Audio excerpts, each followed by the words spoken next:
Hello नमस्कार दोस्तों, कैसे हैं आप सभी। आई होप आप सब ठीक होंगे और अपनी पढ़ाई लिखाई कर रहे होंगे। हम हैं आशीष गौतम और आप सभी का स्वागत है टारगेट बायोलॉजी में।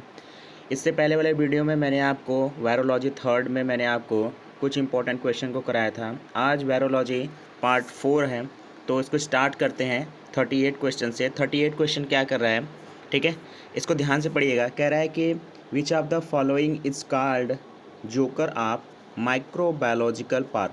कह रहा है कि इनमें से कौन सा जोकर ऑफ माइक्रोबायोलॉजिकल पार्क कहलाता है, ठीक है। तो अगर ऑप्शन फर्स्ट को देखें तो कह रहा है क्या बैक्टीरिया होता है, ऑप्शन सेकेंड वायरस होता है और ऑप्शन थर्ड क्या माइकोप्लाज्मा होता है and last one is cyanobacteria होता है। तो फ्रेंड्स इसका जो करेक्ट आंसर हो जाएगा, इसका करेक्ट आंसर हो जाएगा माइकोप्लाज्मा हो जाएगा, ठीक है। माइकोप्लाज्मा को हम क्या कहते हैं, जोकर ऑफ प्लांट किंगडम भी कहते हैं या माइक्रोबायोलॉजिकल पार्क भी हम इसको कहते हैं, ठीक है। आइए इसका एक्सप्लेनेशन देख लेते हैं, ऐसा क्यों करता है ये, ठीक है। तो ऐसा करने के पीछे इसके रीज़न है, ठीक है। क्या रीज़न है, क्योंकि हमें पता है जो मोस्टली प्लांट्स होते हैं उनके पीछे क्या होते हैं, ठीक है, उनके आउटर रीजन में सेल वॉल प्रेजेंट होती है जिससे उनके हार्डनेस बनी रहती है। लेकिन जो माइकोप्लाज्मा होता है, माइकोप्लाज्मा के अराउंड हमें सेल वॉल देखने को नहीं मिलती है, ठीक है, जिसके कारण वो क्या करता है, अपने शेप एंड साइज को क्या करता है, चेंज करता रहता है। इसलिए हम उसको क्या कहते हैं, प्लांट किंगडम का जोकर भी कहते हैं। आइए लाइक एक्सप्लेनेशन में समझते हैं। कह रहा है कि माइकोप्लाज्मा क्या है, वे जीव हैं जिनमें कोशिका भित्ति अनुपस्थित है। ये सबसे छोटी जीवित कोशिका है, सबसे छोटी जीवित कोशिका है। दैट इज़ अगर जब हम सेल वाला टॉपिक स्टडी करते हैं तो वहाँ पे हमें दो सेल पढ़ने होते हैं, smallest cell and largest cell.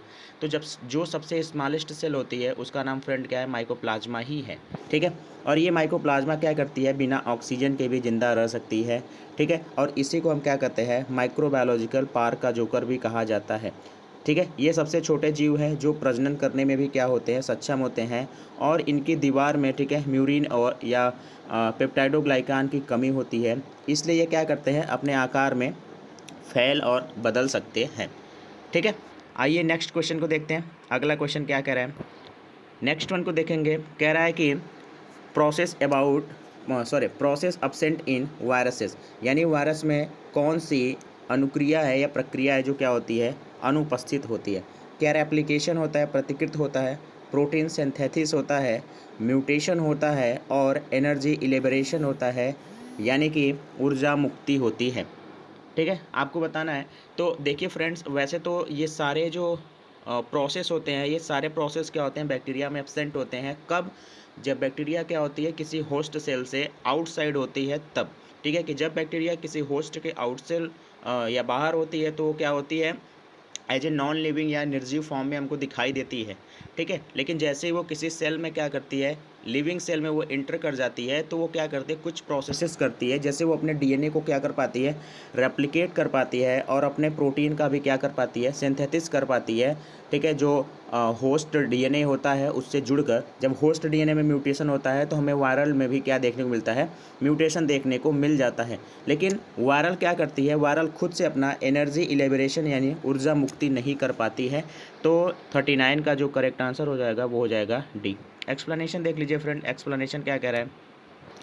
कह रहा है वायरस को सजीव और निर्जीव के बीच की कड़ी माना जाता है, सजीव और निर्जीव के बीच की कड़ी माना जाता है, जो सजीव कोशिकाओं को क्या करते हैं, संक्रमित करके उन्हें रोग फैलाते हैं, ठीक है। कह रहा है कि ये वायु, मिट्टी, ठीक है, जल सभी जगह पाए जाते हैं। ये न्यूक्लियोप्रोटीन के कण होते हैं। दैट मीन्स न्यूक्लियोप्रोटीन मतलब न्यूक्लिक अम्ल और प्रोटीन से बने होते हैं, इसलिए इसको हम न्यूक्लियोप्रोटीन कहते हैं।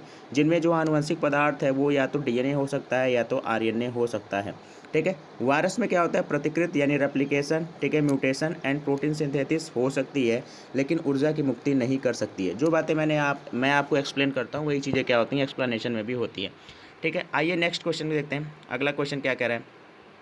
क्वेश्चन थोड़ा ध्यान से पढ़िएगा, क्वेश्चन इंपॉर्टेंट है। कह रहा है कि HIV वायरस इज ए, ठीक है। आपको यहाँ पे चार बातें दी गई है। क्या HIV वायरस होता है, क्या होता है, क्या HIV वायरस रेट्रो वायरस होता है, ठीक है। बी कह रहा है क्या HIV वायरस में जो जेनेटिक मटेरियल होता है वो RNA होता है। सी कह रहा है क्या HIV वायरस में DNA होता है।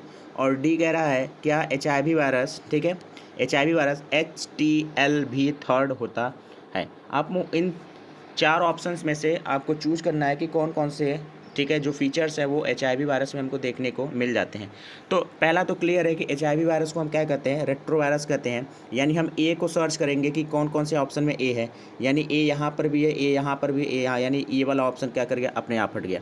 ठीक है, हमें पता है कि जो वायरल DNA होता है वो कैसा, सॉरी, जो वायरल जेनेटिक मटेरियल होता है वो क्या होता है, RNA होता है। यानी बी वाला भी ऑप्शन होगा, तो बी इसमें भी है और बी इसमें भी है, यानी बी वाला ऑप्शन यहाँ से भी हट जाएगा।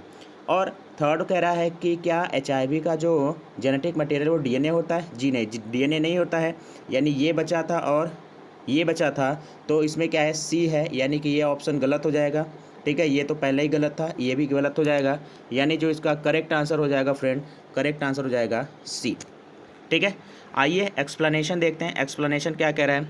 ठीक है, एक्सप्लेनेशन में देखेंगे तो हम कहेंगे HIV एक, ठीक है, HIV, ठीक है, एक रेट्रोवायरस है जो विभिन्न नामों से जाना जाता है। जैसे HIV को हम क्या कहते हैं, ह्यूमन इम्यूनो वायरस भी कहते हैं, डिफिशियंसी वायरस भी कहते हैं, या इसी को हम LA भी कहते हैं, यानी लिम्फो एडिनोपैथी एसोसिएटेड वायरस भी कहते हैं, या इसी को हम STL भी थर्ड, यानी human T cell lymphotropic virus type third भी कहते हैं, या इसी को हम ARV भी कहते हैं, एड्स एसोसिएटेड रेट्रोवायरस भी कहते हैं। और जो HIV का वायरस है एक रेट्रोवायरस है जो सिंगल स्ट्रैंडेड RNA है, उसमें आनुवंशिक पदार्थ के रूप में पाया जाता है।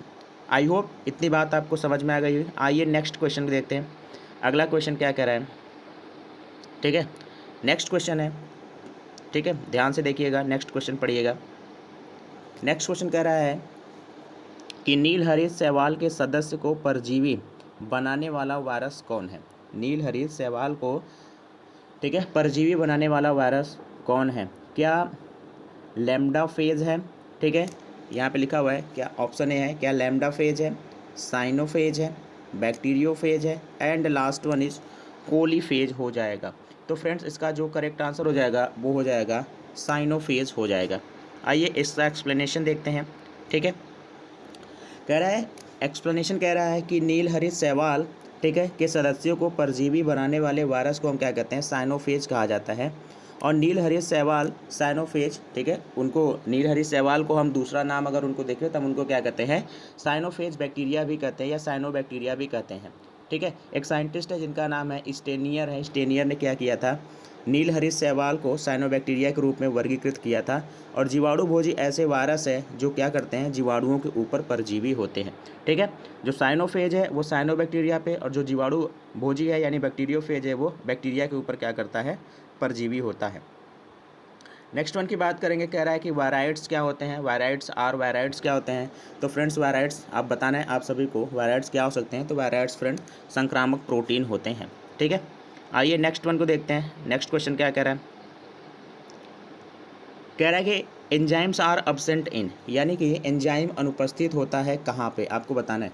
क्या फंजाई में एंजाइम अब्सेंट होता है, वायरस में, स्लाइम मोल्ड्स में, या बैक्टीरिया में हमें एंजाइम देखने को नहीं मिलता है। तो फ्रेंड इसका जो करेक्ट आंसर हो जाएगा वो हो जाएगा वायरसेस में हमें किसी भी प्रकार का एंजाइम देखने को नहीं मिलता है। ठीक है, एक्सप्लेनेशन देख लीजिए, एक्सप्लेनेशन भी वही कह रहा है कि वायरसों में, ठीक है, एंजाइम क्या होता है, अनुपस्थित होता है, जिसके कारण ये क्या करते हैं, न तो जैव, ठीक है, न तो कोई जैविक क्रिया नहीं कर सकते हैं, और न ही पोषण कोशिकाओं के बाहर इनका द्विगुणन हो सकता है।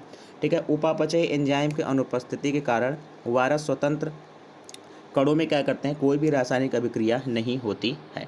आइए नेक्स्ट वन को देखते हैं, नेक्स्ट वन क्या कह रहा है।